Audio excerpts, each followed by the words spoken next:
Alors, mes frères et mes sœurs dans le Seigneur, nous continuons, notre pèlerinage à travers ce beau livre de Job. Le livre de Job, je pense là, c'est le 7e enseignement. Je verrai, mais je l'indiquerai dans la vidéo pour que vous ne vous trompiez pas. Job continue de parler à Dieu qu'il ne voit pas. À travers ses lamentations, à travers ses plaintes, Job, évidemment, s'adresse à ses amis qui sont là, qui réagissent. Mais au fond, le problème de Job, c'est avec Dieu. Il s'adresse à Dieu. Et ici, nous allons suivre ce que Job dit. Je pense que c'est le 7e chapitre, au verset 17e jusqu'au verset 21. Écoutez ce que Job dit. Qu'est-ce que l'homme pour que tu en fasses tant de cas? Tu fixes sur lui ton attention, tu l'inspectes chaque matin, tu le scrutes à tout instant.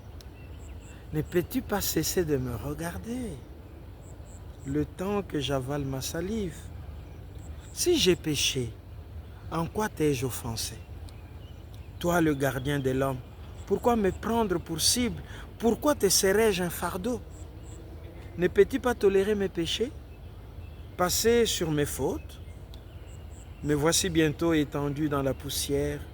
Tu me chercheras, mais je ne serai plus. C'est beau, hein? Ce que Job dit au Seigneur. En fait, il s'adresse à Dieu. Pas tellement à ses amis qui sont là. Il lui dit, et il nous révèle qu'en fait, Dieu s'occupe de l'homme. Il le scrute chaque matin. Mais lui, maintenant, même dans son camp de maladie, il sent que le Seigneur le regarde. Que le Seigneur presque le surveille. C'est un peu contradictoire ce que Job est en train d'expérimenter. C'est toi, Dieu, qui donne à l'homme la vie. Mais en même temps, tu l'éprouves. En même temps, tu acceptes que cet homme souffre comme lui souffre. Alors, il se dit, mais si j'ai péché, pourquoi ne pas passer, ne pas effacer ces péchés et de me punir en fait? C'est ça que je dis. C'est un peu le paradoxe du croyant. Celui qui croit en Dieu, le croyant, quand il souffre, même quand il pense que sa souffrance vient de Dieu, en fait, il se rend compte que la solution ne peut venir que de ce Dieu. Parce que c'est lui qui donne la vie, finalement.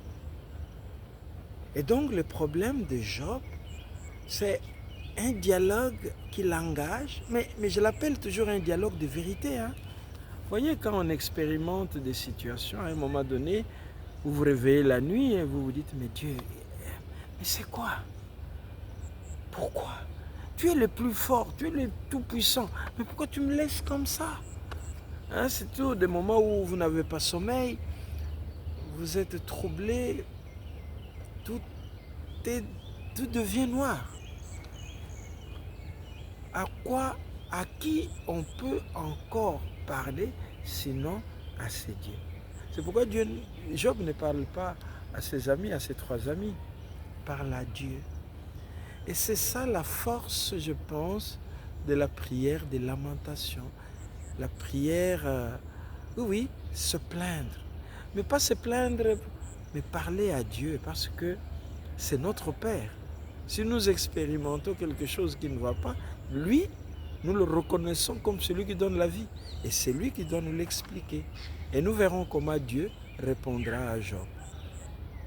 Voilà. Que le Seigneur nous aide à lire ce livre et à le méditer.